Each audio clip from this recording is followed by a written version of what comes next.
చాలా సార్లు చూస్తూ 54 సంవత్సరాలు భూమి మీద గడిపేశాను అన్నప్పుడు నేను అనుకుంటాను, చాలా సార్లు చిన్నప్పుడు పిల్లలు తల్లిదండ్రులు ఏది చేస్తారో పిల్లలు కూడా అదే చేస్తారు. కొన్ని చేస్తున్నప్పుడు వీళ్ళు ఏంటో పెద్దోళ్ళలాగా చేస్తున్నారు చిన్న పిల్లలు అని అనిపిస్తూ ఉంటుంది. అరే వీళ్ళు ఇలా తల్లిదండ్రులు ఇలా చేస్తారేమో, అందుకే వీళ్ళు కూడా ఇలాగే బిహేవ్ చేస్తున్నారని అనిపిస్తూ ఉంటుంది. ఈరోజు సంఘంలో కూడా నాతో పాటు ఉండేటువంటి వాళ్ళు నాలాగా బిహేవ్ చేస్తానికి ట్రై చేస్తారు. మీతో పాటు ఉండేవాళ్ళు మీలాగా ఉండటానికి బిహేవ్ చేయాలని ప్రయత్నం చేస్తారు. మనమందరం కూడా యేసు ప్రభువులాగా ఉండటానికి బిహేవ్ చేయడానికి ప్రయత్నం చేయాలి. అలాంటప్పుడే సంఘంలో ఉన్న బిడ్డలందరూ కూడా దేవుని కోరి నడుచుకోగలుగుతారు. లేకపోతే అది కాదు. All roads lead to Rome అని చెప్తారు కదా, ప్రతి రోడ్ లీడ్స్ టు రోమ్ అని చెప్తూ ఉండేవాళ్ళు. ఈరోజు జ్ఞాపకం చేసుకోవాలి, ప్రతి ఒక్కరి గురి దృష్టి దేవుని వైపు బిడ్డల్ని నడిపించాలి. ఇది మన గురి అయి ఉండాలి. యేసు ప్రభు గురి అంటే తండ్రి ఏది చేయటం చూశాడో అదే చేస్తాడు. అదే పౌలు భక్తుడు కూడా, తండ్రి నేను ఏదైతే చేస్తానో దేవుని పోలి ఎలా నడుచుకుంటున్నానో మీరు నన్ను పోలి నడుచుకోండి. He's directing. ఈరోజు సంఘంలో ప్రియ సహోదరి సహోదరుడా, మనల్ని చూసి నేర్చుకునే విషయాలు మనలో ఏమైనా ఉన్నాయా? నీలో ఉండి నేర్చుకోవాల్సిన సుగుణాలు ఏమైనా ఉన్నాయా? నీలో ఉండి నేర్చుకోవాల్సినటువంటి సంఘము క్షేమాభివృద్ధి పొందుకునే విషయాలు నీలో ఏమైనా ఉన్నాయా? నాలో ఏమైనా ఉన్నాయా? నువ్వు నడిచేటువంటి విధానము ఎవరికి క్షేమము, ఎవరిని రిఫ్లెక్ట్ చేస్తుంది? యేసు ప్రభు అంటున్నాడు, తండ్రి చేసేదే నేను చేస్తాను, దానికంటే గొప్ప కార్యాలు కూడా చేయడానికి అవకాశం ఉంది అని చెప్తూ ఉన్నాడు. జ్ఞాపకం చేసుకోవాలి. గొప్ప కార్యాలు చేస్తున్నామా, దిగజారిపోయిన కార్యాలు చేస్తున్నామా అనేటువంటిది మనల్ని మనం ప్రశ్నించుకుంటూ సంఘంలో మనం ముందుకు వెళ్ళాల్సిన బాధ్యత మన ముందుంది. మోషేతోటి లక్షల మంది నడుస్తున్నారు. మోషేతోటి ఐగుప్తు బానిసత్వం నుండి బయటకు వచ్చిన వారు కొన్ని లక్షల మంది ఉన్నారు. కానీ ఎవరు కూడా నిత్యత్వ రాజ్యంలోకి వెళ్ళలేదని వాక్యము స్పష్టంగా మాట్లాడుతుంది. జ్ఞాపకం చేసుకోవాలి. ఇది వింటున్నప్పుడు భయం వేస్తుంది. ఇది వింటున్నప్పుడు మనుషుల హృదయంలో, నడిపించే నాయకుల హృదయంలో కలవరము పుడుతుంది. ఏంటి, అందరినీ పరలోకంలోకి తీసుకెళ్లకుండా అందరూ కూడా మార్గం మధ్యలోనే చనిపోయారు అని వింటుంటే భయం వేస్తుంది. ఈరోజు సంఘంలో ఉన్నటువంటి ప్రియ సహోదరి సహోదరుడా, ఇక్కడ మెయిన్ గోల్ ఏంటంటే అందరం కూడా పరలోకానికి చేరాలి. అది మన గురి అయింటుంది, దేవుని ఉద్దేశం అయింటుంది. దేవుడు సిద్ధపరుచిన స్థలంలో అందరము ఉండాలనేటువంటిది దేవుని అల్టిమేట్ గోల్, దేవుని యొక్క ప్రాముఖ్యమైనటువంటిది జ్ఞాపకం చేసుకోవాలి. ఈరోజు వాక్యం వింటున్నప్పుడు ఒకటే జ్ఞాపకం చేసుకోవాలి, మీ ఇంట్లో మీకు ఇష్టమైన వారు, మీకు ఇష్టమైన వస్తువులు ఉంటాయి. నా ఇంట్లో నాకు ఇష్టమైన వస్తువులు ఉంటాయి, నాకు ఇష్టమైన వాళ్ళు ఉంటారు. దేవుని ఇంట్లో దేవునికి ఇష్టమైనవి, దేవునికి ఇష్టమైన వాళ్ళు మాత్రమే ఉంటారనే విషయం కూడా స్పష్టంగా తెలుసుకోవాలి. దేవుని సన్నిధిలో ఇష్టమైనటువంటి వారు, ఆయన అంటాడు, భూమి నాది, ఆకాశము నాది, ఆయనలో తనకి ఇష్టమైన వాళ్ళు ఉండాలి అని కోరుకుంటున్నాడు. ఇష్టంగా లేని వారిని ఇష్టంగా చేసుకోవాలని ప్రయత్నం చేస్తున్నాడు. ఇష్టంగా లేని వారు, దూరంగా ఉన్న వారిని సమీపస్తులుగా చేసుకోవాలనుకుంటూ ఉన్నాడు. పాపంలో పడి ఉన్న వారిని లేవనెత్తుకుని పరిశుద్ధంగా చేసుకోవాలని ఇష్టపడుతూ ఉన్నాడు. ఈరోజు జ్ఞాపకం చేసుకోవాల్సిన విషయం ఏంటంటే, నేనుండు స్థలంలో మీరును ఉండి నాకు నా చెప్తూ ఉన్నాడు. జ్ఞాపకం చేసుకోవాలి. ఇది ఒక క్రైస్తవ లోకానికి ఒక గొప్ప మేలుకరమైనటువంటి మాటగా మనం పరిగణలోనికి తీసుకోవాలి. దీనికి కావాల్సినటువంటి ప్రయాస ఏం చేయాలి, దీనికోసం ఎలాగ మనం కష్టపడాలి, దీనికోసం ఎలాగ జీవించాలి అన్నటువంటి ఉద్దేశము మనకి మన మైండ్ లో సుస్పష్టంగా ఉండాలి. జ్ఞాపకం చేసుకోవాలి, సుస్పష్టంగా ఉండాలి. నేను వెళ్తానే అక్కడ అది బాగుంటే కొనుక్కుంటా, లేకపోతే ఇంకో చోటుకి ఇంకోటి కొనుక్కుంటా, అది కాకపోతే ఇంకో చోటుకి వెళ్తాను అన్నట్టుగా కాదు. దైవికమైనటువంటి క్రియలు దేవుని దగ్గరికి వస్తే ఒక దేవుని దగ్గరికి వచ్చినప్పుడు అన్కాంప్రమైజింగ్ ఒక గురి కలిగి ఉండాలి. జ్ఞాపకం చేసుకోవాలి. ప్రభా నీ దగ్గరికి వస్తే లాభం పడితే నీ దగ్గర ఉంటాను, పెళ్ళైతే నీ దగ్గరికి వస్తాను, ప్రభా పిల్లలు పుడితే నీ దగ్గరికి వస్తాను. కండిషనల్ గా దేవుని దగ్గరికి వచ్చే వాళ్ళు చాలా మందిని చూశాను. పెళ్లి కోసం కొంతమంది బ్యాప్టిజం తీసుకునే వాళ్ళని చూశాను. ఆ తర్వాత పెళ్లిలో బ్యాప్టిజం పక్కన పెడతారు, పెళ్లిళ్ళు పక్కన పెట్టేస్తారు, పెళ్లిలో సాక్ష్యం లేకుండా చేసుకుంటున్నారు. నా ప్రియ సహోదరి సహోదరులు, దేవుని మీద గురి పెట్టుకుని బాల్యము, యవ్వనము, కుటుంబము అన్నిటిని కూడా సరిదిద్దుకుంటూ వెళ్ళాలి. అప్పుడే జీవితంలో చివరికి అక్కడికి చేద్దాం. జ్ఞాపకం చేసుకోవాలి. ఐగుప్తులో కొన్ని వందల సంవత్సరాలు, దాదాపు 400 సంవత్సరాల బానిసత్వపు బ్రతుకుల్లో ఉంటే మోషేని పంపించి దేవుడు మోషే మోషే అని పిలిచి ప్రభువా అంటాడు, నువ్వు నుంచినటువంటి స్థలము అతి పరిశుద్ధమైన స్థలం, నీ చెప్పులు విడిచిపెట్టి ఇక్కడ నిలబడంటే నిలబడ్డాడు. మోషేతో మాట్లాడుతూ నీ ముందు చాలా పెద్ద పని ఉంది అని చెప్పాడు. నీ ముందు చాలా పెద్ద పని ఉంది అని చెప్తున్నాడు. ఈరోజు జ్ఞాపకం చేసుకోవాలి. 50, 60, 70 సంవత్సరాలు, 80 సంవత్సరాలు జీవించే మనకి దేవుడు ఒక చిన్న పని పెట్టాడు. ఈ పని ఏంటంటే మనల్ని మనం కాపాడుకుంటాం, మనం దేవుని బిడ్డలుగా జీవించడం, మనల్ని పోలి అనేక మంది నడుచుకోవాలి అన్న ఆసక్తిని కలిగి ఉండటం. ఒక్కొక్కసారి టీవీలో చూస్తాం, టెండూల్కర్ 6 కొట్టాడు, ధోని 6 కొట్టాడు, విరాట్ కోహ్లీ 6 కొట్టాడు, మ్యాచ్ని గెలిపించాడు. కానీ యవనస్తులకి, క్రికెట్ లవర్స్కి ఏమనిపిస్తుంది అంటే, క్రికెట్ ఆడేవారికి ఏమనిపిస్తుంది అంటే, నేను కూడా ఆ ప్లేస్లో ఉంటే ఎంత బాగుండేది అని అనిపిస్తుంది. If I would have been the player in the Indian cricket team, నేను కూడా ఇలాగే ఆడేవాడిని అని రకరకాల ఆలోచనలు, తలంపులు వస్తూ ఉంటాయి. విరాట్ కోహ్లీ ప్లేస్లోకి వెళ్ళటానికి ఈ లోకం మీకు అనుమతించకపోవచ్చు, కానీ దేవుడు మాత్రం అన్ని విషయాలు మనల్ని ఆశీర్వదించగలుగుతాడు. అందుకే పౌలు భక్తుడు ఈ లోకంలో ఎవరిని పోల్చుకోలేదు, కానీ ప్రభా నేను మిమ్మల్ని పోలి నడుచుకుంటున్నట్టుగా ఈ బిడ్డలందరూ కూడా పోలి నడుచుకోవాలని ఆశపడుతున్నాను. ఈరోజు సంఘం ముందు ఉంచబడినటువంటి అనేక విషయాల్లో, అనేక వాగ్దాన దేశంలోకి వెళ్ళేటప్పుడు చాలాసార్లు వాక్య భాగంలో చూస్తాం, ఎప్పుడైనా కూడా ఒక మంచి వెనకాల 64 చెడులు ఉంటాయి. జ్ఞాపకం చేసుకోవాలి. ఒక మంచి కార్యం వెనకాల అనేకమైనటువంటి చీడ పురుగులు లాంటివి కూడా కొన్ని కనబడుతూ ఉంటాయి. కానాను దేశాన్ని చూడటానికి వెళ్ళడానికి 12 మందిని పంపిస్తే మోషే 10 మంది చీడ పురుగులు, చెడ్డ సమాచారాన్ని తీసుకొచ్చారని మాట్లాడతారు. ఇద్దరు మాత్రమే మంచి సమాచారం తెచ్చాడు అని మాట్లాడుకుంటూ ఉంటారు. ఈరోజు వాళ్ళ గురించి మనం మాట్లాడుకుంటాం కంటే కూడా అందరూ కూడా ఎవరైనా చెడ్డ సమాచారం తీసుకొస్తున్నటువంటి వారు ఉంటే దయచేసి మార్చుకుందాం మనం అంతే. దాని గురించి ఎక్కువ లోతుగా చెడ్డ వారి గురించి మనం మాట్లాడుకోవాల్సిన సందర్భం కాదు. ఎందుకంటే మనమందరూ కూడా వాగ్దాన దేశంలోకి వెళ్ళవలసినటువంటి పరిస్థితుల మధ్యలో మనం నిలబడుతున్నాం కాబట్టి కొన్ని మాటలు క్లుప్తంగా నేను చెప్పుకుంటూ వెళ్ళాలని ఆశపడుతున్నాను. ఒకసారి చూద్దాం పరిశుద్ధ గ్రంథంలో నుండి. మోషే ఆ తర్వాత హెబ్రీయులకు రాసిన పత్రిక 3వ అధ్యాయం 19వ వచనంలో చదువుకున్న వాక్య భాగంలో మనం చూస్తే, హెబ్రీయులకు రాసిన పత్రిక 3వ అధ్యాయం 19వ వచనంలో చదువుకున్నట్టుగా, కాగా అవిశ్వాసము చేతనే వారు ప్రవేశింపలేకపోయేది అని గ్రహించుచున్నాము అని మనం అక్కడ చూస్తూ ఉంటాం. కాబట్టి ఇక్కడ 12వ వచనంలో ఏముందంటే, అక్కడే సహోదరులారా జీవము గల దేవుణ్ణి విడిచిపోవునట్టి విశ్వాసము లేని దుష్ట హృదయము మీలో ఎవరి ఎందైనను ఒకవేళ ఉండునేమో అని జాగ్రత్తగా చూచుకొనుడి. నేడు మీరు ఆయన శబ్దమును వినిన ఎడల కోపము పుట్టించినప్పటి వలె మీ హృదయములను కఠినపరచుకొనుడి అని ఆయన చెప్పాను కనుక, పాపం వల్ల కలుగు భ్రమ చేత మీలో ఎవడునో కఠినపరచబడకున్నట్లు నేడు అనబడు సమయం ఉండగానే ప్రతి దినమును ఒకరికొకడు బుద్ధి చెప్పుకొనుడి. ఏలయనగా మొదటి నుండి మనకున్న దృఢ విశ్వాసము అంతము మట్టుకు గట్టిగా చేపట్టిన ఎడలనే క్రీస్తులో పాలివారమై. ఈరోజు విశ్వాసము లేని దుష్ట హృదయము మీలో ఒకవేళ ఉందేమో అని, ఎవరి ఎంతైనా ఉన్నదేమో అని జాగ్రత్తగా చూసుకోవాలట.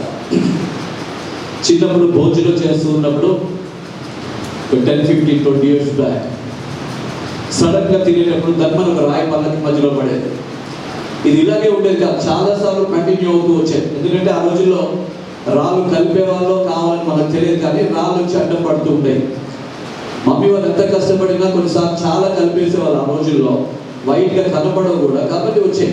ఈరోజు జ్ఞాపకం చేసుకోవాలి, జాగ్రత్తగా ఆత్మీయ జీవితాన్ని మనం చూసుకోకపోతే, ఎవరి యందు అవిశ్వాసము ఉందేమో అది జాగ్రత్తగా చూసుకోవాలి. విశ్వాసం అనేది నిరీక్షింపబడు వాటి యొక్క నిజ స్వరూపము. కనిపించే వాటి గురించి కాదు విశ్వాసం అనేది, కనిపించని వాటి కొరకే విశ్వాసం కావాలి. విశ్వాసం అనేది నా కొడుకు రేపు ఇంజనీర్ అవుతాడు, 5 అడుగులు అవుతాడు, 6 అడుగులు అవుతాడు, ఇది పెద్ద విశ్వాసం అవసరం లేదు. వాడికి మంచి షూస్ వేసుకుంటాడు, సూట్ వేసుకుంటాడు, ఇది వేసుకుంటాడు, పెళ్లిలో గౌన్ వేసుకుంటుంది, వేలు వేసుకుంటుంది, ఇవన్నీ కూడా అవసరం లేదు. ఇవన్నీ కూడా విశ్వాసం అవసరం లేదు దీనికి. రేపు మస్తు కారు కొనుక్కుంటాడు, ఆడి కొంటాడు, ఇంకో పెంచుకుంటాడు, దీనికి ఏమి విశ్వాసం అవసరం లేదు. విశ్వాసము కావాల్సింది ఏంటంటే కనిపించని దాని కొరకై. విశ్వాసం అనేది నిరీక్షింపబడు వాటి యొక్క నిజ స్వరూపము, అదృశ్యమైనవి ఉన్నవాటకు రుజువునై ఉండాలి అని దేవుని వాక్యం స్పష్టంగా తెలియజేస్తుంది. జ్ఞాపకం చేసుకోవాలి. రేపటి దినాన సంఘంలో యవనస్తులు ఇక్కడ నిలబడి దేవుని కొరకు బలమైన పాత్రలుగా నిలబడతారు అన్నది ఒక విశ్వాసం. రేపటి దినాన ఇక్కడ బిడ్డలు లోకంలోకి వెళ్ళి అనేక మందికి సువార్త ప్రకటిస్తారు అనే విశ్వాసము, అది గొప్ప విశ్వాసం ఉంటుంది. జ్ఞాపకం చేసుకోవాలి. చిన్నప్పుడు బైబిల్ గ్రంథంలో హన్నా తన కుమారుడైనటువంటి సమూయేలును కలిగిన తరువాత దాదాపు పాలించేటువంటి వయసు వరకు 5-6 సంవత్సరాల వరకు ఆ పాలించి పెంచి తీసుకెళ్ళి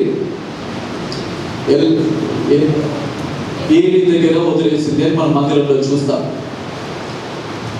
మోషే తల్లి కూడా, యోకెబెతు కూడా తన కుమారుడికి పాలించి వాడిని కాపాడగలిగిన రోజులు కాపాడుకుని తర్వాత నైలు నదిలో వదిలేసిందని మనం చూస్తాం.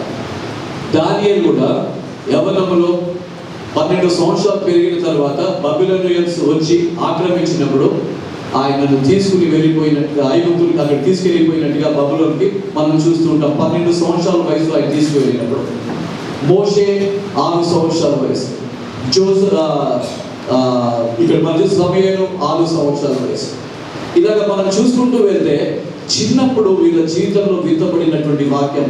నేను ఎందుకంటే సండే స్కూల్కి నేను వెళ్ళలేదు కాబట్టి చాలా నాకే తెలుసు నా లోటు ఏంటో నాకు తెలుసు. డానియేలు ఎందుకంత గొప్పగా నిలబడ్డాడంటే ఆయన తల్లి ఆయనకి నేర్పించింది దేవుడు ఎలా ఉండాలో. మోషేకి తన తల్లి నేర్పించింది ఎలాగ దేవుని బిడ్డలుగా ఉండాలో. సమూయేలుకి ఏలి మందిరంలో నేర్పించాడు, తల్లి కూడా నేర్పించింది ఎలా ఉండాలో. ఈరోజు నేర్పించట్లేదు కాబట్టి బిడ్డలు విచ్చలవిడిగా తిరుగుతున్నారు. బిడ్డలు చెడిపోయి దుర్మార్గులుగా, దుష్టులుగా తయారవుతూ ఉన్నారు. ఎందుకు తల్లి లేని బిడ్డలు మందిరాల్లో అభివృద్ధి చెందుతున్నారు? ఎందుకు తల్లి లేని బిడ్డలు, తల్లికి దూరం అయిపోయినటువంటి బిడ్డలు, బానిసలుగా వెళ్ళిన వాళ్ళు ఎందుకు దీవించబడుతూ ఉన్నారు అని మనం ఆలోచించుకుంటూ ఉంటే, తల్లిదండ్రులు చిన్నప్పుడే వాళ్ళ జీవితంలో ఒక విత్తనాలు విత్తేశారు. అవి ఫలభరితంగా అవటమే మనం తర్వాత చూస్తాం. కానీ ఆ తర్వాత ఇంకా మనం చూసేదండి ఫలాలను అనుభవించడం, ఇవే మనం చూస్తాం కదా. అలాగే డానియేలు సింహపు బోనులో ఒక అద్భుతమైన విశ్వాస ఫలాన్ని మనకిచ్చాడు. సమూయేలు విశ్వాస సంబంధమైన ఫలాన్ని మనకు చూపించి ఎలాగ ప్రవక్తలు అవ్వచ్చు, ఎలాగ న్యాయాధిపతులుగా న్యాయం జరిగించవచ్చు అని మనకు నేర్పించాడు. మోషే చూస్తే ఎలాగ తన బిడ్డల్ని దాసత్వం నుండి కాపాడుకోవచ్చో నేర్పించారు. వీళ్ళందరూ కూడా చిన్నప్పుడు సండే స్కూల్లో నేర్చుకున్న మాటలు, తల్లి నేర్పించినటువంటి పాటలే. కాబట్టి జ్ఞానం కలిగిన తల్లులు అని వాళ్ళ తల్లి గురించి మనం మాట్లాడుకోవచ్చు. వాళ్ళ తల్లుల గురించి తప్పకుండా జ్ఞానం కలిగిన తల్లులు అని మాట్లాడుకోవాలి. అందుకే తిమోతి గురించి మాట్లాడుతూ పౌలు అంటాడు, నా కుమారుడు తిమోతి, యేసుక్రీస్తునందు నా కృప చేత నీవు బలవంతుడు కమ్మని పౌలు చెప్తూ ఉంటే, తిమోతి గురించి మాట్లాడుతూ ఆయన తన హవ్వ అయిన యూనేకియోను అని తన తల్లి గురించి మాట్లాడుకుంటూ ఆ తర్వాత జనరేషన్స్ కి విశ్వాసాన్ని అందించినట్టుగా మనం చూస్తాం. ఆ తర్వాత ఆయన దైవజనుడైనటువంటి పౌలు ద్వారా అనేక చోట్ల వాడబడటం ఇవన్నీ చూస్తాం. ఇవన్నీ కూడా చిన్నప్పటి నుంచే జరగవలసిన ప్రక్రియ. పెద్దయ్యాక నేర్పించిన అవి నాటాలి, పెరగాలంటే అంత తేలికైన విషయంగా. అందుకే నాలో కొన్నిసార్లు నేను బలహీనుడు నేనని నాకు అర్థమవుతుంది.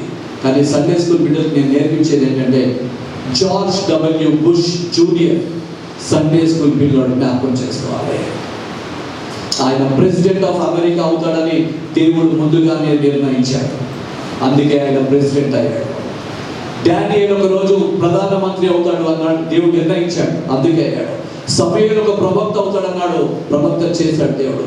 మోషే ఒక నాయకుడు అవుతాడన్నాడు, నాయకుడిని చేసి చూపించాడు. ఈరోజు సంఘంలో ఉన్నటువంటి ప్రియ సహోదరి సహోదర, వాక్యము మన బిడ్డల్ని ఉన్నతమైన శిఖరాలకి తీసుకెళ్తుంది. వాక్యము మన బిడ్డని వాగ్దాన దేశంలోనికి తీసుకెళ్తుంది. మోషేతో నడిచిన వాళ్ళందరూ, ఐగుప్తు నుండి వచ్చిన వాళ్ళందరూ కూడా మధ్యలోనే చనిపోయారు. చదువుకున్నప్పుడు భయం వేస్తుంది, ఎందుకంటే వాళ్ళకి దూరం నుండి మోషే కానాను దేశాన్ని చూసి మోషే కూడా వెళ్ళలేకపోయాడు. కానీ ఇద్దరు మాత్రమే, ఐగుప్తు నుండి వచ్చిన వాళ్ళు ఇద్దరు మాత్రమే కానాను దేశంలోకి వెళ్ళారు, యెహోషువ, కాలేబు అని మనం వింటాం. ఈరోజు నా ప్రియ సహోదరి సహోదర, మిగిలిన పెద్ద 10 మంది ఏమయ్యారు? వాగ్దాన దేశం గురించి చెడ్డ సమాచారం తీసుకొచ్చిన వాళ్ళు ఏమైపోయారు? సనుగుతూ గురుగున్న వాళ్ళు ఏమైపోయారు? ఐగుప్తులో మాకు దుంపలు ఉన్నాయి, కీరగాయలు ఉన్నాయి, ఐగుప్తులోనే బాగుంది, మోషే ఐగుప్తులను ఎందుకు తీసుకొచ్చి ఇక్కడ చంపేయడానికా అని మాట్లాడినటువంటి మాటలన్నీ కూడా దేవుడు వింటున్నాడు. దేవుడు వింటున్నాడు, జ్ఞాపకం చేసుకోవాలి. వినినప్పుడు దేవుడు అంటున్నాడు, వాళ్ళకి క్షమించి 40 సంవత్సరాలు ఇస్తున్నా వాళ్ళు కఠినపరుచుకుంటున్నారు కాబట్టి మీరెవ్వరు కూడా ఆ యొక్క వాగ్దాన దేశంలోకి వెళ్ళరు, మీరు ఇక్కడే చేస్తారని మాట్లాడినటువంటి దేవుడు వాళ్ళని చంపేశాడు. అక్కడ ఒకసారి ఆ మాటలు కూడా చూద్దాం.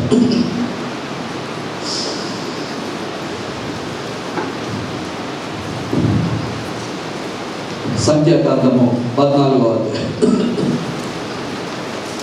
సంఖ్యాకాండము 14వ అధ్యాయం.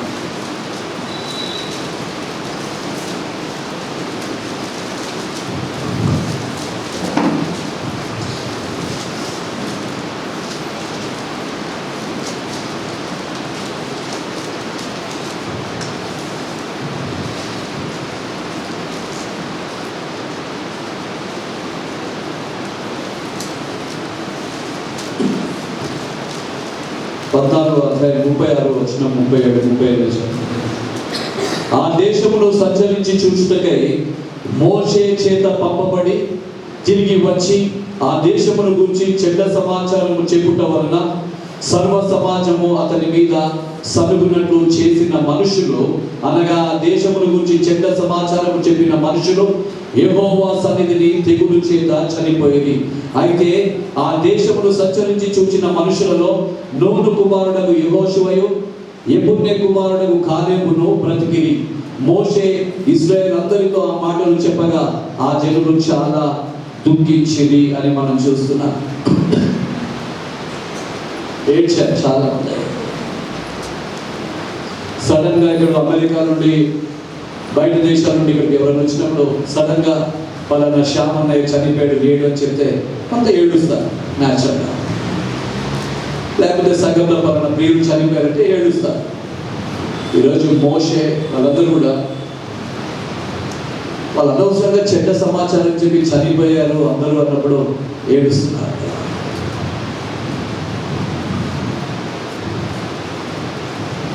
ఒక చిన్న మాట ఎంత ఘోరమైన శిక్షకు దారి తీసింది అనేటువంటిది మనము క్రైస్తవులుగా గ్రహించాలని ఈ మాటలు తెలియజేస్తున్నాను. ఈ మాటల వల్ల గాయపరచబడిన వాళ్ళు గాయపరచబడతారు, గొడవలతో ఇవన్నీ అయిపోతాయి. కనుకనే గుర్తు పెట్టుకోవాలి, ఈ మాటల వల్ల దీవెనలు పోగొట్టుకుంటాం, మనం జ్ఞాపకం చేసుకోవాలి. ఈ మాటల వల్ల వాగ్దాన దేశాన్ని పోగొట్టుకుంటామని వాళ్ళకి ఆ రోజు తెలియదు. అంటున్నారు, వాళ్ళ ముందు మేము మిడతల వలె కనిపిస్తున్నామని చెప్తున్నారు. వాళ్ళ ముందు మేము మిడతలలాగా కనిపిస్తున్నామని చెప్తున్నారు.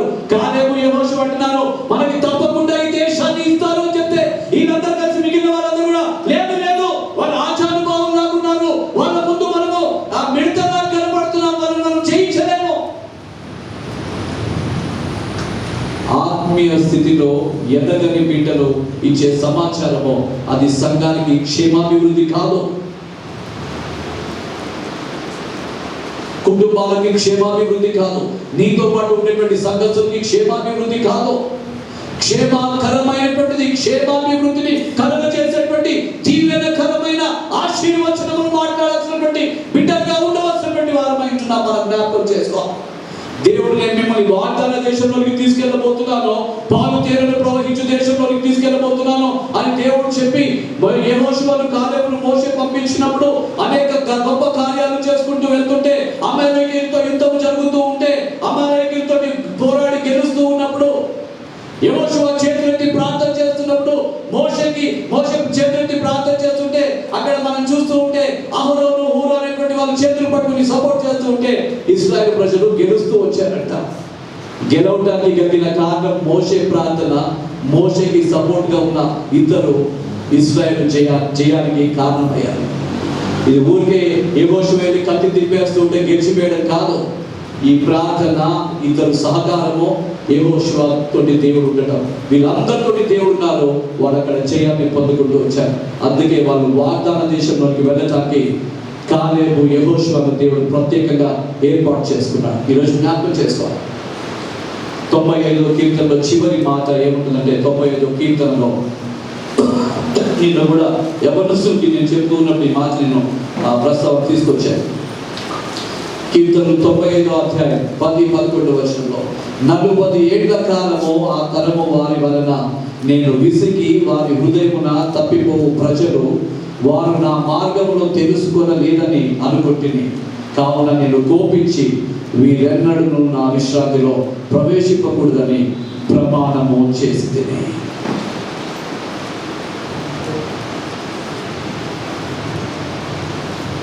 మోషే చేతులెత్తి వీళ్ళు ప్రవేశింపకూడదని మోషే ప్రార్థన చేయట్లా.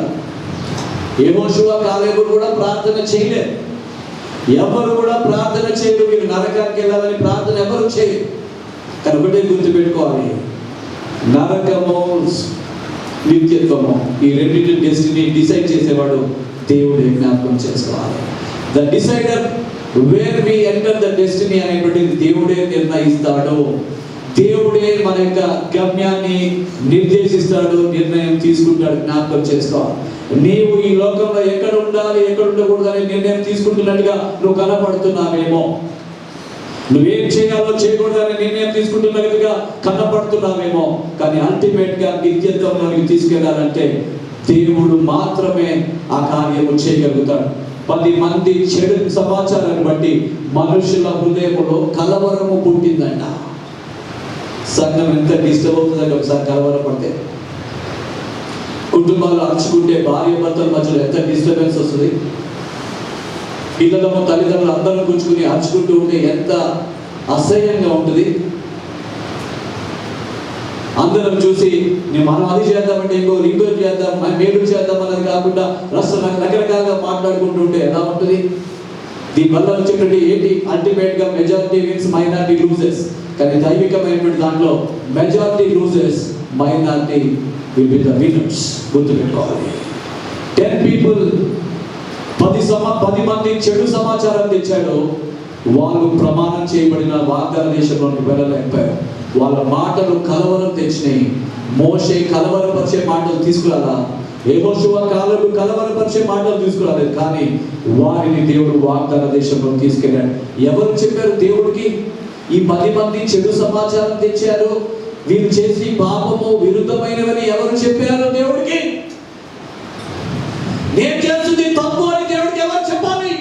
మీరు చేస్తున్నది తప్పు అని దేవుడు ఎవరు దేవుడికి చెప్పాలి? దేవుడికి ఎవరు చెప్పాల్సినటువంటి అవసరం లేదు.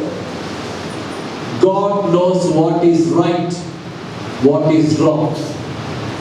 దేవుని వాక్యానికి విరుద్ధంగా చేస్తున్నవన్నీ రాంగ్ అని తెలిసి కూడా రైట్ అని అనుకుంటే, అందుకే యెషయా గ్రంథం 5వ అధ్యాయం 20వ వచనంలో ఏముందంటే, తీపి చేదని చేదు తీపని చెప్పు వాళ్ళ గురించి మాట్లాడుతూ అక్కడ ఉంది. జ్ఞాపకం చేసుకోవాలి. యెషయా గ్రంథం 5వ అధ్యాయం 20వ వచనం చూడండి ఒకసారి. యెషయా గ్రంథం 5వ అధ్యాయం 20వ వచనం, కీడు మేలనియు మేలు కీడనియు చెప్పుకొని చీకటి వెలుగనియు వెలుగు చీకటి అనియు ఎంచుకుని వారికి శ్రమ, చేదు తీపి అనియు తీపి చేదనియు ఎంచుకుని వారికి శ్రమ.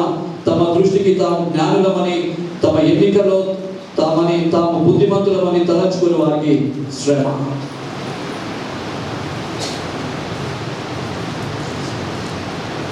మోషే హైలీ ఇంటెలెక్చువల్ పర్సన్. ఆయనేంటి, చాలా జ్ఞానం కలిగినటువంటి వాడు. ఐగుప్తులో ఆయనకున్న జ్ఞానం ఇంకెవరికి లేదు. దేవుని దగ్గరికి వచ్చేటప్పటికి అయ్యా నేను నోటి మాంద్యము గలవాడను, లక్షల మందిని నడిపిస్తూ ఆయన అంటాడు, అయ్యో ప్రభా ఏంటి ఇలాంటి స్థితిలోనికి తీసుకొచ్చావు, నేను నడిపించలేనంటే దేవుడు అంటున్నాడు, నేనున్నాను, నువ్వు భయపడద్దు, నేను ఉండివాడను అడ్డువాడని ఉన్నానని చెప్పు. వాళ్ళు ఫాలో అవుతారు. ఆ దేవుడు మాట విన్నాడు కాబట్టి బిడ్డలు ఫాలో అయ్యారు. దేవుడు మాట వినాలి, అప్పుడే నీ వెనకాల ఫాలోవర్స్ ఉంటారు. దేవుడు మాట వినాలి, అప్పుడే బిల్లీ గ్రహాం లాంటి దైవజనులు, బెన్హిన్ లాంటి దైవజనులు, భూమిని కదిలించే అపోస్తలులు దేవుడు ఉన్నారు కాబట్టి వారు భూమిని తలకిందులు చేస్తూ వచ్చారు. ఈరోజు ఇంటిని తలకిందులు చేసుకోవడమే చేతగాంట మనకి, వాళ్ళు భూమిని తలకిందులు చేసేసారంట. ఈరోజు మన బిడ్డలు ఎలా ఉన్నారంటే తల్లిదండ్రులను చూసి వాళ్ళని ఇమిటేట్ చేస్తున్నారు. వాళ్ళ తల్లిదండ్రులు పాపం చేస్తూ అబద్ధం చెప్తూ మోసం చేస్తుంటే పిల్లలు కూడా అదే నేర్చుకుంటున్నారు. యేసు ప్రభువు తండ్రి చేసింది చూస్తూ నేర్చుకున్నాడు, మన బిడ్డలు మనం చేస్తున్నాయి చూసి నేర్చుకుంటున్నారు. అవమానకరమైనటువంటి గుర్తుపాన్ని తీర్చిదిద్దుకుంటున్నారు. జాగ్రత్తగా లేకపోతే యేసు ప్రభు తండ్రిని చూసి నేర్చుకున్నాడంట, నువ్వెవరిని చూసి నేర్చుకుంటున్నావు?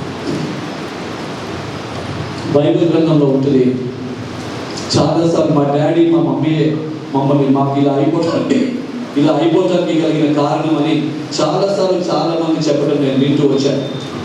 నిర్గమకాండం 21:17 ఏమైందంటే, తండ్రినైనను తల్లినైనను శపించువాడు నిశ్చయముగా మరణ శిక్ష నందును అని చూసిన. తల్లినైనను తండ్రినైనా నేను చాలాసార్లు వింటున్నా, నువ్వు చచ్చిపోవాలిరా అని మాట్లాడుతున్నటువంటి బిడ్డలు నేను వింటున్నప్పుడు భయం వేస్తుంది. ఏంటి సంఘము యవ్వనస్తుని బిడ్డని ఎలా తీర్చిదిద్దుకుంటున్నా? How dare you talk like that? ఎంత సాహసంతో మాట్లాడుతున్నావు ఆ మాట, ఎంత భయం తెగించి మాట్లాడుతున్నావు ఆత్మీయ స్థితిలో.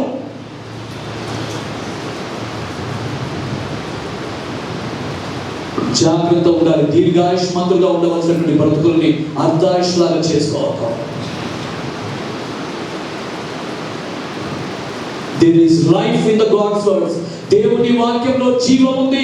చెడ్డ మాటలు చెప్పారు కాబట్టి వాళ్ళు వాగ్దాన దేశంలోకి వెళ్ళలేకపోయారు. నా ప్రియ సహోదరి సహోదరుడా, నీవు ఎవరి గురించి చెడ్డగా మాట్లాడదు. దేవుడు వారి సంభాషణ వింటున్నాడు. It is not your business. నీ బిజినెస్ కాదు తీర్పు తీర్చడము, జడ్జ్మెంట్ ఇవ్వడం నీ పని కాదు. God knows what he has to do and at what time he has to do. He knows everything. కాబట్టి జాగ్రత్తగా ఉండాలి, జ్ఞాపకం చేసుకోవాలి.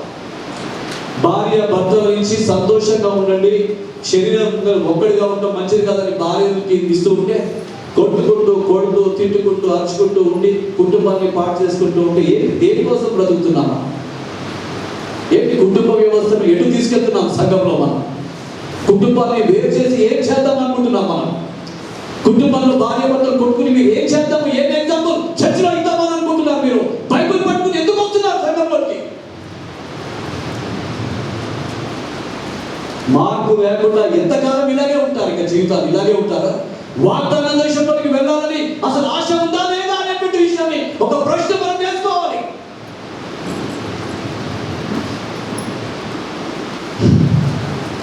హోషేయ గ్రంథంలో భక్తుడైనటువంటి హోషేయతో చెప్పాడు, ఎల్లువయ్య బాబు నీ భార్య ఉంది అక్కడ, పాపం చేస్తుంది, వ్యభిచారిగా ఉంది, నువ్వు తెచ్చుకో బాబు, సంసారం చేయి అంటే ఏంటి ప్రభు ఇట్లాంటి పరిస్థితి, తీసుకొచ్చు వెళ్ళు అంటే తీసుకొచ్చుకుంటాడు.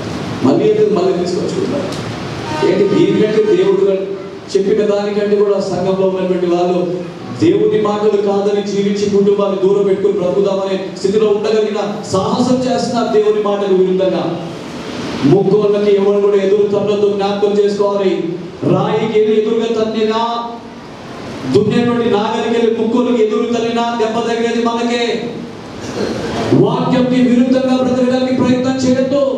వాక్యం ఏది చెప్తే అది చేయాలి. నాకు కూడా ఇష్టం ఉండదు కొన్నంటే, నా బిడ్డనంటే నాకు ఇష్టం ఉండదు, నా భార్య అంటే కొన్నిసార్లు ఇష్టం ఉండదు, తోబుట్టువులు అంటే ఇష్టం ఉండదు. కానీ దేవుని వాక్యం చెప్తుంది కాబట్టి అన్నింటినీ కూడా అదిమి పెట్టుకుని ఉండాల్సిన పరిస్థితులు వస్తుంది, లోపడాల్సినటువంటి పరిస్థితి వస్తుంది. ఈరోజు జ్ఞాపకం చేసుకోవాలి. చెడు సమాచారం మీరు బాగా లేకపోతే మీ ఎదుటి వ్యక్తి, నీ భార్య అయినా, నీ కొడుకు అయినా, నీ చెల్లైనా, నీ అన్న అయినా చెడ్డ సమాచారం ఈజీగా పంపించేస్తారే. దాని పర్యవసానం ఏంటో తెలుసా? నాకేం కాదు, నష్టపోయేది నువ్వే. You are going to be the loser. నేను చూస్తాను, you are going to be the loser. ఎవరైతే చెడ్డగా మాట్లాడుతున్నారో you are going to be the loser. అది నేను కళ్ళారా దేవుడితో చూస్తాను, దేవుడు చూస్తాడు. Losers can never become winners. గుర్తుపెట్టుకోండి, ఓడిపోయేవాడు ఎప్పుడు జయం పొందుకోలేడు.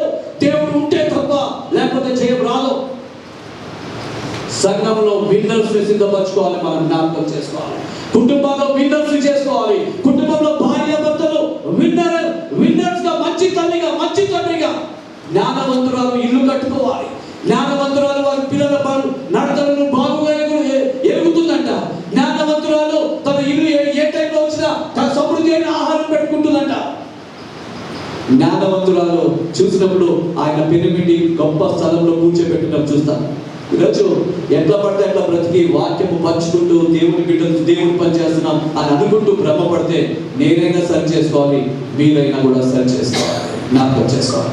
చదువుకున్నటువంటి వాక్య భాగాల్లో చాలాసార్లు వారు అవిశ్వాసము చేతనే వారు ప్రవేశింపలేకపోయి కాబట్టి ఈరోజు ఎందుకు కుటుంబాలు పాడైపోతున్నాయంటే అవిశ్వాసమును బట్టి. వారు అవిశ్వాసమును బట్టి సమాధాన పడలేకపోతున్నారు. అవిశ్వాసమును బట్టే వారు దూరం అయిపోతున్నారు. అవిశ్వాసమును బట్టే వారు మాట్లాడుతున్నారు. అవిశ్వాసం అవిశ్వాసం అవిశ్వాసం. ఎందుకు ఇలా చేసేవారు అంటే విశ్వాసం లేదు నాకు. అప్పుడు ఎందుకు ఇలా కొట్టుకున్నారు, తన్నులు తిన్నారు అంటే విశ్వాసం లేదు మాకు. అవిశ్వాసులాగానే ప్రవర్తించాము. ఈరోజు మనం చూస్తున్నప్పుడు భయం వేస్తుంది కదా. ఈ 10 మందితో పాటు కలవర పెట్టి ఇశ్రాయేల్ ఒక్కటి కూడా ఈ 10 మంది తీసుకొచ్చినటువంటి సమాచారము ఐగుప్తు నుండి బయటకు వచ్చిన లక్షల మందిని కూడా వాగ్దాన దేశంలోకి తీసుకెళ్ళలేకపోయింది. తర్వాత మార్గంలో పుట్టిన వాళ్ళు యెహోషువ కాలేబే మళ్ళొకసారి రిఫ్రెష్ చేసుకుని కొత్త సైన్యాన్ని సిద్ధపరచుకుని వాగ్దాన దేశంలోకి వెళ్ళినట్టుగా మనం చూస్తాం.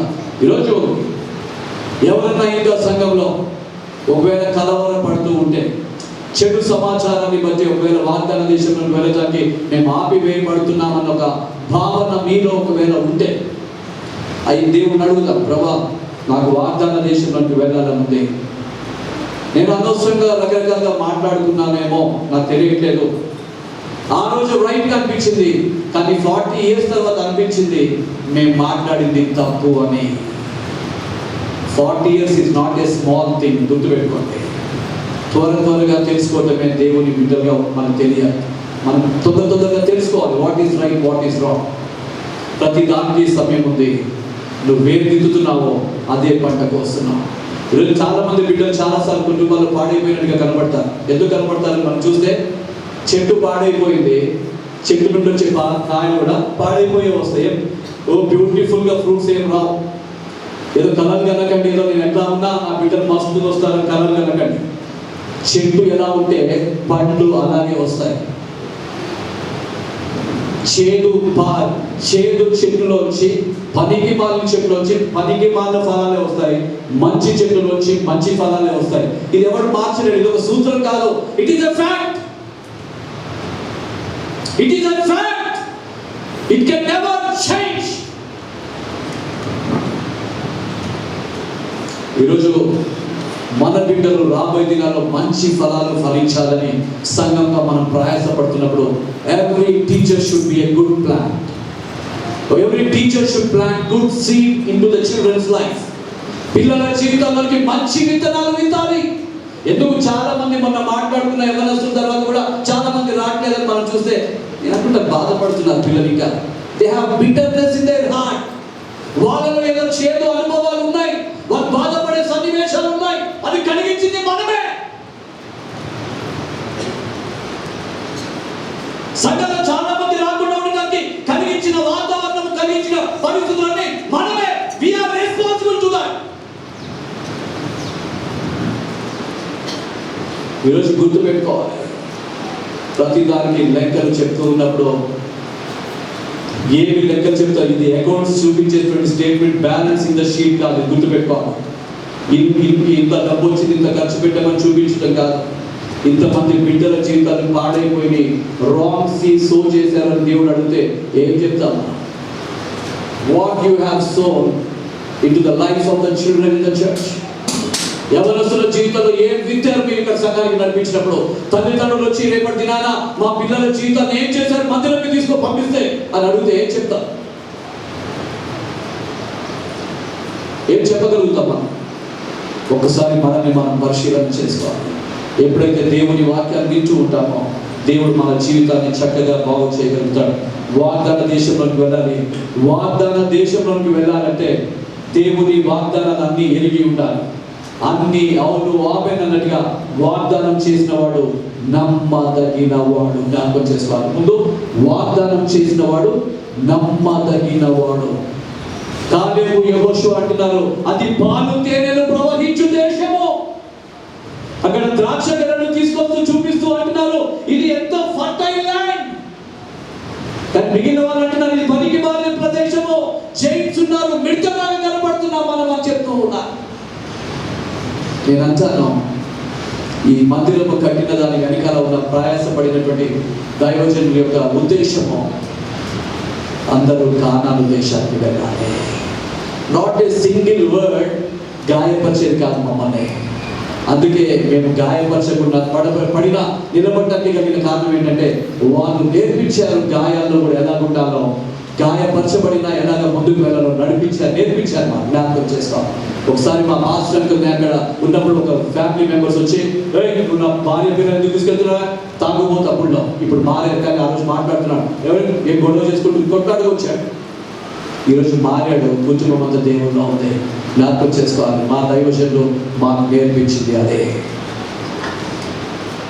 దే హావ్ టాట్ us, నేర్పించారు, మాకు నేర్చుకున్నాం. యెహోషువ మోషేకి కాలేబుకి నేర్పించాడు. అది అలాగే ఇశ్రాయేలు ప్రజలకి రాబోయే జనరేషన్ కి నేర్పించాడు. అలాగే తిమోతి తల్లి అమ్మ వాళ్ళు నేర్పించుకుంటూ వచ్చారు. మోషేస్కి వాళ్ళ తల్లి నేర్పించుకుంటూ వచ్చింది. యోసేపుకి వాళ్ళ తల్లి నేర్పించుకుంటూ వచ్చారు. సమయానికి వాళ్ళ తల్లి నేర్పించుకుంటూ వచ్చింది. ఎంత బాగుంది వీళ్ళందరి గురించి వింటూ ఉంటే. నేర్పించుకుంటూ వచ్చారట. ఏం నేర్పించుకుంటూ వచ్చారు? దేవుని యందు భయభక్తులు నేర్పించుకుంటూ వచ్చారు. అది వాళ్ళకి ధైర్యాన్ని ఇచ్చింది. సింహము బోనును ఎదిరించడానికి కలిగిన ధైర్యం ఎక్కడి నుంచి వచ్చిందంటే తల్లి నేర్పించిన విశ్వాసం.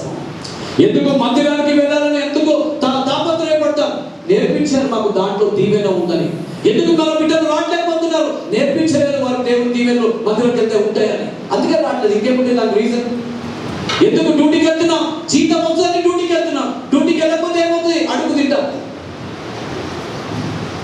స్కూల్కి వెళ్తే ఏమవుతుంది? చదువుకుంటాం, జ్ఞానం వస్తుంది. చదువుకోకపోతే ఏమవుతుంది? ఆవారాలాగా తిరుగుతాం.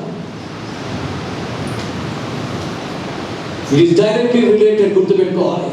వాక్యం వింటున్నప్పుడు ఏమవుతుంది మన జీవితాల్లో, ఏమవుతుంది మన కుటుంబాల్లో, ఏమవుతుంది మన బిడ్డల జీవితాల్లో చక్కగా మనం నేర్చుకోకపోతే రాబోయే జనరేషన్స్ ఆత్మీయ స్థితిలో తొలగిపోతే సంఘం అంతా కూడా ఏదో దీనికి అమ్మేసుకోవటమో వదిలేసుకోవటమో వెళ్ళిపోవటమో జరుగుతుంది. కానీ అది జరగాలని దైవజనులు ఏర్పాటు చేయలేదు. దీని వెనకాల చాలా ప్రయాస, దీని వెనకాల ఎంతో కృషి, దీని వెనకాల ఎంతో మోకాలు, ప్రార్థన ఇవన్నీ ఉన్నాయి. పరిస్థితులు కూడా దేవుడు అనుకూలపరిచి ఇక్కడికి రావడం జరిగింది. కాబట్టి పరిస్థితులను చూసి భయపడలేదు, కానీ పరిస్థితులను చూసినప్పుడు దేవుడు అప్పగించాడు. ప్రతి పరిస్థితి దేవుడు చాలిన దేవుడుగా వచ్చాడు, ఉన్నాడు అని నమ్ముతూ ఉన్న జ్ఞాపకం చేస్తాం. ఈ రోజు కూడా మీ అందరికీ తెలుసు, నేను ఇక్కడి నుంచి వెళ్ళిపోవడానికి చాలా ఇన్ని రీజన్స్ ఉన్నాయి నాకు వెళ్ళిపోవడానికి. కానీ దేవుడు ఇంకా ఉంచుతున్నాడు, ఎందుకో నాకు తెలియదు. I have got so many reasons to quit this church. నేను ఎక్కడికి వెళ్ళినా నాకున్న భారాన్ని నేను పంచుకోగలుగుతాను. అప్పుల్లా ప్రిస్కిల్లా అపోస్తుల కార్యంలో వాళ్ళు వెళ్ళిపోయిన తర్వాత డేరాలు కొట్టుకుంటుంటే పౌలు కూడా వెళ్ళి డేరాలు కొట్టుకుంటూ సేవ చేస్తున్నాడు. దేవుడు శక్తిని ఇస్తాడు, జ్ఞాపకం చేస్తాడు. Never fear for position, never fear for authority కోసం మనం వరి అవ్వాల్సిన అవసరం లేదు, పొజిషన్ కోసం వరి అవ్వాల్సిన. God has given us the position to share the burden of Christ. దేవుడికి ఇచ్చిన భారం పంచుకోవడానికి మనకి ఒక బాధ్యత ఇచ్చాడు. నేను మాట్లాడుతూ ఉన్నప్పుడు మీకు అర్థమవుతూ ఉంటుంది నా బాధ్యత, నా భారం ఏంటో మీకు తెలుస్తుంది. మీరు మాట్లాడుతున్నప్పుడు మీ భారం ఏంటి, మీ బాధ్యత ఏంటి, సంఘంలో మీరు చేసినటువంటి పనులు ఏం చేయాలి మీకు తెలుస్తుంది. ఎవరు దాని గురించి మనం చెప్పాల్సిన అవసరం లేదు. ఒక ఆమె పదే మరియా వెళ్ళి, మార్త వెళ్ళి యేసు ప్రభు దగ్గరికి వెళ్ళి, యేసు ప్రభా మా ఈ సిస్టర్ ఇక్కడ కూర్చోబెట్టుకున్నాం, ఇంటికి పని చేయమని చెప్పు అంటూ పద్దాగా అంటూ ఉంటే దేవుడు అంటాడు, ఆమె శ్రేష్టమైనది ఆమె ఎన్నుకుంది, ఆమె దగ్గర నుండి అది తీసివేయబడతాం. సంఘంలో ఉన్నటువంటి ప్రియ సహోదరి సహోదర, శ్రేష్టమైనవి చూస్ చేసుకోండి, శ్రేష్టమైనవి సెలెక్ట్ చేసుకోండి, శ్రేష్టమైన ఈవులు దేవుడి దగ్గర వెతికి వాటిని కౌగిట్టు మీకు కొప్పులో దాచిపెట్టుకోండి, మీ సీక్రెట్ పాకెట్స్ లో పెట్టుకోండి, మీరు వాళ్ళు దాచిపెట్టుకోండి, మీ హృదయంలో భద్రపరచుకోండి. ఇవన్నీ కూడా శ్రేష్టమైనటువంటివి, ఎక్కడ పడితే అక్కడ దొరకవు. మనసులు ప్రత్యేకంగా మీ జీవితాలు ఎంతో విలువ కలిగినటువంటివి. కాబట్టి యవ్వన ప్రాయంలో పెద్దవాళ్ళను చూసి మీరు యవ్వన ప్రాయంలో దేవునికి దగ్గరగా రావాల్సిన వారు దూరం అయిపోవద్దు. యవనస్తుల్లో ఉండి బలంగా ఉండాలి. మీరు బలవంతులుగా దేవుడు చేస్తాడు. అలాగే బలవంతులుగా సంఘంలో నిలబడండి. దేవుని వాక్యాన్ని పరిశీలన చేయండి, పరిశోధించండి. నేను చెప్తున్నది కరెక్టా కాదా గమనించండి. ఐగుప్తు వాగ్దాన దేశంలోనికి వెళ్ళనట్టుగా మిగిలిపోవద్దు ఎవరు కూడా. కాబట్టి దేవుడి సన్నిధిలో మోషే కోపం వచ్చినప్పుడు ఆయన బండలు కొట్టడానికి ప్రేరేపించిన వాడు జనులందరూ నాకు మాంసం కావాలి అన్నారు. దేవుడు అన్నాడు, ఆకాశపు తూములు విప్పాడు, పొద్దున్నే మాంసము రెక్కలు కలిగిన పక్షులన్నీ కూడా ఇంటి చుట్టూ వచ్చినాయి, కడుపు నిండా తిన్నారు. అయినా వాగ్దాన దేశంలోకి వెళ్ళలేదు. చదువులు కావాలి, చదువులు ఇస్తాడు. ఉద్యోగాలు కావాలి, ఉద్యోగాలు ఇస్తాడు. మంచి భార్య కావాలి, మంచి భర్త కావాలి, పిల్లలు కావాలి, అన్నీ ఇస్తాడు. కానీ వాగ్దాన దేశంలో పోగొట్టుకోవద్దు. Don't lose the promised land. అన్ని మాంసం ఇచ్చాడు, తినడానికి పక్షులు ఇచ్చాడు, బండలోని నీళ్ళు ఇచ్చాడు, 40 సంవత్సరాలు తిప్పాడు, విత్తలేదు పోయలేదు, కానీ ప్రామిస్ ల్యాండ్లోకి వెళ్ళలేకపోయారు. 25 సంవత్సరాలు జరుపుకోబోతున్నాం జనవరిలో. సంఘంలో ఉన్న ప్రతి ఒక్కరు కూడా వాగ్దాన దేశపు అనుభవము భూలోకంలోనే కలిగి ఉండాలి. భూలోకంలోనే సంఘంలోనే నేను దేవుణ్ణి పోలి అవిశ్వాస సంబంధమైన బిడ్డని కాకుండా విశ్వాస సంబంధమైనటువంటి వాడిగా ఉండాలి. పరిశీలన చేసుకోవాలి, మనమందరం కూడా దాన్ని ప్రాక్టీస్ చేయాలి. విశ్వాసము అవిశ్వాసము చేత ఎవరు కూడా దేవుని వాగ్దాన దేశాన్ని పాటు చేసుకోవద్దు. నీకు డబ్బులు ఉండొచ్చు, ధనం ఉండొచ్చు, హోదా ఉండొచ్చు, జ్ఞానం ఉండొచ్చు, అన్ని దీంతో పాటు మారుబలం ఉండొచ్చు, కుటుంబాలు ఉండొచ్చు. ఒకటే గుర్తుపెట్టుకో. ఒక ధనవంతుడు ఎగ్జాంపుల్ చెప్తూ, ఒక ధనవంతుడు లాజరు ఉపమానం చెప్తూ వారి సంభాషణ మనం విన్నప్పుడు, లాజరు అనేటువంటి వ్యక్తి అబ్రహాము రొమ్మున అనుకున్నాడు. ఇది వాగ్దాన దేశంలో దొరికే ఎంట్రీ ఇలా ఉంటుంది. It is not by riches. అది నీ పట్టు వస్త్రాలు వేసుకున్నావు కదా అని నాకు పరలోకంకి ఎంట్రీ వచ్చేది. సూట్ బూట్ వేసుకున్నావు కదా అని ఎంట్రీ రాదు. గోల్డ్ చైన్ వేసుకున్నావు కదా అని రుచిగానే చూసి దేవుడు నవ్వుతాడు తప్ప ఏం చేసేది ఏముండదు. కాబట్టి పనికి మానే వాటిని బట్టి ఉన్నతమైనటువంటి స్థితిని పోగొట్టుకోకూడదని ప్రభు పేట మనవి చేస్తున్నా. ఈ సమయంలో ప్రభు పనులకి పాలు పొందబడేటువంటి ముందు మనల్ని మనం పరిశీలన చేసుకున్నాం. ఆర్ వి రియల్లీ దేవుడితో పాటే ఉన్నారు, మోషేతో పాటే ఉన్నారు, 40 సంవత్సరాలు ఉన్నారు, కానీ ఏంటి ఎందుకు మిస్ అయ్యారు? ప్రభు పనులలో చేయబోతున్నాం. Are we going to miss something? ఎవడైనా ఈ శరీరము రక్తము తిరిగినవాడు వాడు మరణంలోని జీవంలోనికి దాటిస్తాడు అని చెప్పావు కదా ప్రభా, ఎందుకు దాటలేకపోతున్నాం? అవిశ్వాసము చేత పనులు చేయవేస్తే దాటరు. అవిశ్వాసము చేత సరిదిద్దుకోకుండా బల్లలో చేయవేసి బల్ల అరేంజ్ చేస్తే దాటము. ఇక్కడ నుండి వాక్యం చెప్పి ప్రసంగం చేస్తే దాటము. గుర్తుపెట్టుకోవాలి. To be very clear. అవిశ్వాసం ఎక్కడన్నా ఉంటే దాటము. ఇంకా ఒలింపిక్ గేమ్స్ లో ఒక ఆమె రన్నింగ్ చేసుకుంటూ వెళ్ళి మధ్యలో పడిపోయింది. ఒక అతను పడిపోతే ఇది పక్కకి వెళ్ళిపోవచ్చు, కానీ ఆమె ఏం చేసిందంటే లేచి నిలబడి మళ్ళీ ట్రై చేసింది.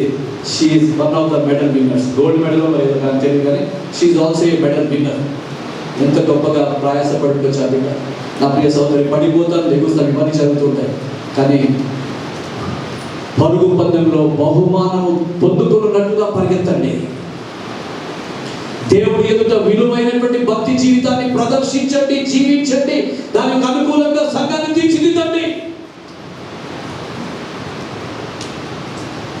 మనుషులు వస్తున్నారు కదా ఇంటికి, కానీ డైనింగ్ టేబుల్ సరి చేస్తారు, కిచెన్ సరి చేస్తారు, టేబుల్ సరి చేస్తారు, అన్ని సరి చేస్తారు. దేవుడు వస్తాడంటే సరి చేయండి. నాకు అర్థం కాదు.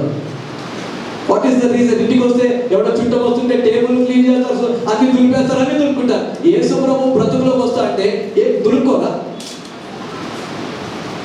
అసలు ఊడ్చుకుందాం దులుపుకుందాం అనేది ఏం లేదా? విలువైనటువంటి వాటిని పోయినప్పుడు దేవుడు చీపిరి పట్టుకుని ఊడ్చుకుని పొందుకున్నప్పుడు ఆనందిస్తాడంట. మనం విలువైనటువంటివిగా తీర్చిదిద్దుకునేటప్పుడు పనికి పాని ఊడ్చేసుకోవాలి. దేవుడిలో ఉంటున్నటువంటి ప్రియ సహోదరి సహోదర, ప్రభా మేము ఆ రోజు ప్రభా బల్లలో చేయలేదా, బల్లలో వాక్యం నేను చెప్పలేదా అని నేనన్నా మీరన్నా, ప్రభా అనేక మంది మీరు ప్రార్థన చేస్తేనన్నా కూడా నువ్వెవరో నేను ఎరగను అని మా గురించి చెప్తే how shameful it is going to B. పరలోకం నుండి చూస్తూ శ్యాంబాబు అక్కడ చూడు అగ్నిగుండంలో ఉన్నాడో చూస్తే ఎంత అసహ్యకరమైనటువంటి పరిస్థితి నాది.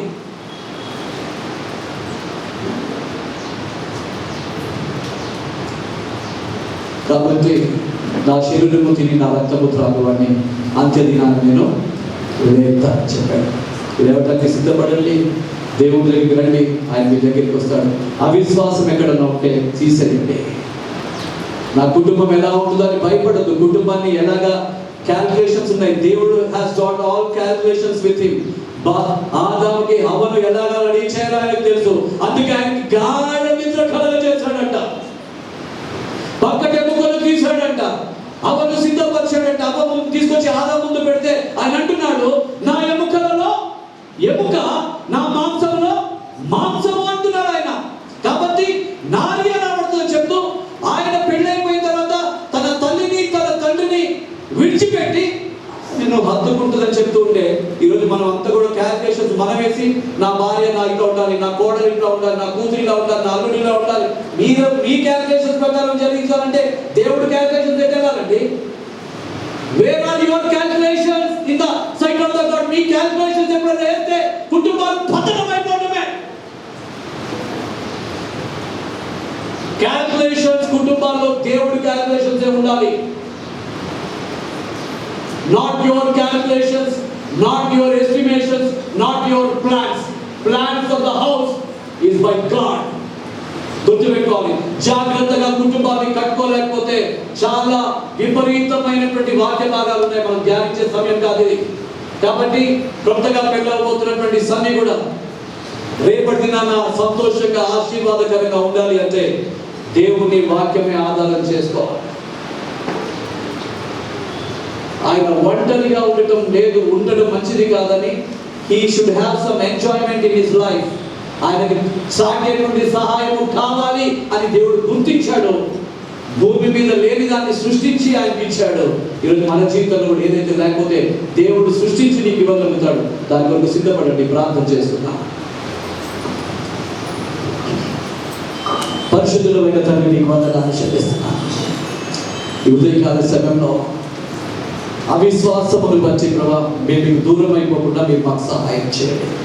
వాగ్దాన దేశంలోకి మేము వెళ్ళాలి అని అందరూ బయలుదేరారు, కానీ ఏ ఒక్కడు కూడా చేరలేదని మేము చూస్తూ కేవలం కాలేబు యెహోషువ మాత్రమే వెళ్ళారు అని విన్నప్పుడు భయం వేస్తుంది ప్రభా. ఇక్కడున్న మా ప్రియ సహోదరులందరూ కూడా నిత్యత్వ రాజ్యంలో ఉండాలని ఆశపడుతున్నాం. నేను బోధించి ఒకవేళ చెడిపోతానేమో, ఒకవేళ బోధించి పడిపోతానేమో, ఇక్కడ విన్న వాళ్ళు ప్రభా పడిపోతారేమో అని జాగ్రత్తగా నిలబెట్టుకుంటూ కాపాడుకుంటూ వెళ్ళడానికి మీరు సహాయం చేయండి. 12 మందిలో 2 మంచి వార్త తెచ్చారు, 10 మంది చెడ్డ వార్త తెచ్చారు. 10 మంది చెడ్డ వార్త అందరూ లక్షల మందిని వెళ్లకుండా చేసేసింది. వారు భయపడిపోయారు. మా ఐగుప్తులో సమాధులు లేవని ఇక్కడికి తీసుకొచ్చేవారని మాట్లాడుకున్నాను. అయ్యో ఎంత భయంకరమైన పరిస్థితి. ఆ చెడ్డ మాటలు వారిని నిత్య రాజ్యంలోకి వాగ్దాన దేశంలోకి నడిపించకుండా చేసేసినాయి. సంఘంలో అలాంటి మాటలు ఏమైనా ఉంటే, నాలో అలాంటి మాటలు ఉంటే యేసు నామములో కొట్టివేసి సంఘము నానాటి ఫలాభివృద్ధి చెందుకుంటూ ముందుకు నడిపించే కృపను దయచేయండి. బిడ్డలందరూ కూడా ఆశీర్వదించండి. మీరు మహిమ పొందండి తండ్రి. వాగ్దాన దేశంలోకి ప్రయాణమై మేము కూడా వెళ్తూ ఉన్నాం. మా ప్రయాణంలో మేము సదుకుంటూ గురుకుంటూ మీకు వ్యతిరేకమైనటువంటి జీవితం కలిగి ఉండకుండా మీరు మాకు సహాయం చేయమండి. మమ్మల్ని అందరూ కూడా మీ చేతులకి అప్పగిస్తూ యేసు నామములో ప్రార్థించి అడిగి వేడుకుంటూ ఉన్నాం తండ్రి. ఆమేన్.